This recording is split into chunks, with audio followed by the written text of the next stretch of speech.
seriously, just a bit of fun today. I'm still trying to get used to coming on camera and showing my face and speaking and just being real and being me. So yeah, that ain't my face, but here I am. This is just a piece that I've been playing around with, and I wanted to see what it looked like framed. So I made myself a frame, yes. Okay, enough jokes aside and everything like that. Just wanted to talk about quite a few people have asked me something about getting your work license and things like that, and some advice of what I would recommend or how I got licensed and licensed my art. For me, what the best advice I can give you is to probably not concentrate so much about getting licensed, but concentrate on making good art and developing your skills, your style, and things like that. The way to do that is with a good, disciplined, creative practice, trying out things and learning, paying attention to what you like, the mediums you like, and what you want to do, and what comes easy and what gives you joy.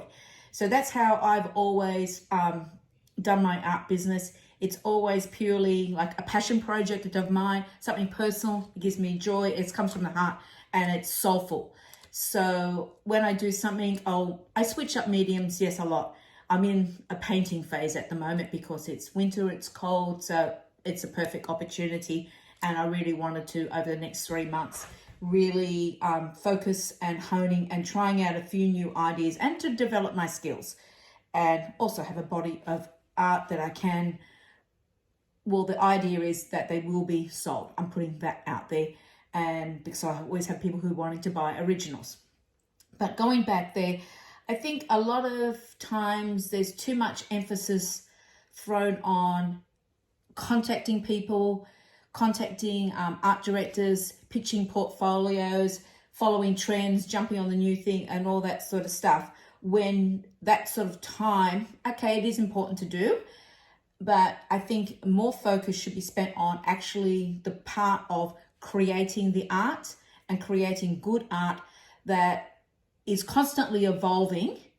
It has maybe a small nod to themes and something that's going out there, whether it be color palette or animals or flowers or something in the style, but more or less something that will fit into a person's life in the time we're in now. So if you're hopefully want to get something with fashion or home decor, of course it's got to sort of be able to slot into the dynamics of where we are in the design world and fit in, and something that a certain sort of people who like that sort of thing will want.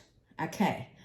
Having said that, I think you really, really need to, or for me, when I'm painting or drawing and trying out new things or doing a series of work, whether it's a challenge or personal work, things like that, I always try and put in something that's risky for me. So something I want to try or something I'm going to push something and have a go at it, take the risk, but at the same time, when I'm taking that risk, I'm sort of really focusing on the processes that are taking me to that, what I'm doing, so that I can replicate the same thing if it does work out and if I do like it, so that it's not like a one-hit wonder. It's something that you can do again. So it's just like, oh, how did I get that? Or how did I get there? Or how did I get that texture or that paint, those colors? So I always have in the background of my mind sort of like memory recording what I'm doing. So that builds up a mindset of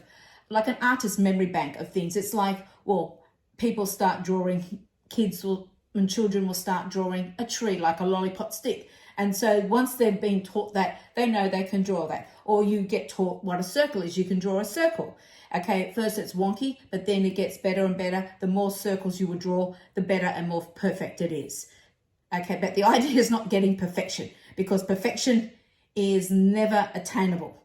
It is what you like at the time you're doing the work. So therefore, like if you draw 1,000 birds, 1,000 flowers, 1,000 boats, trees, houses and that, you get better at it. So your mind actually records what you're doing and the way you're doing it, and you can add to it. So it's like just building up, I don't know, the thing, like your artist memory and your thing. So you can basically be able to draw these things blindfolded, or you know the process. It's not the unknown. You're very comfortable in it. But once you get comfortable in that, what you're doing, that sort of thing, it's then time to sort of step a little bit further out and then try something different and push the boundaries a bit. So you get in that edgy, uncomfortable zone and take a risk. That's where I think the real originality and things, the magic happens, and that you get to create something new and really own your process, you own your art and your style and your identity. That's what gets you noticed. Instead of concentrating on what the art director or a company or a business may be looking for, because really you never really know what they may be looking for, and that's their secret sauce. That's their intellectual property and their business development plan. So they're not going to go out and show it to everybody what they're doing, show their hand and that sort of thing, unless they contact you directly and saying, this is what we're looking for, this is the sort of thing, we'd like you to create this thing, or do you have anything that, but still, again, you really never know what is in their mind's eye and what they want for their business and their company and what they enjoy. So rather than focusing on trying to fit into them and what they may be looking on, it's really important that you focus on what you enjoy and what you like doing and your own thing. So you develop, that is your identity, that is your art. So then you get, it's your style. You own that little piece of the, like, I don't know, that bit of art and creation process, and that's yours. And that's what you have created. So that's what I try and do. I try and come from that sort of factor that this is me, this is what I'm doing. And always the most important thing is I have fun, or not so much fun.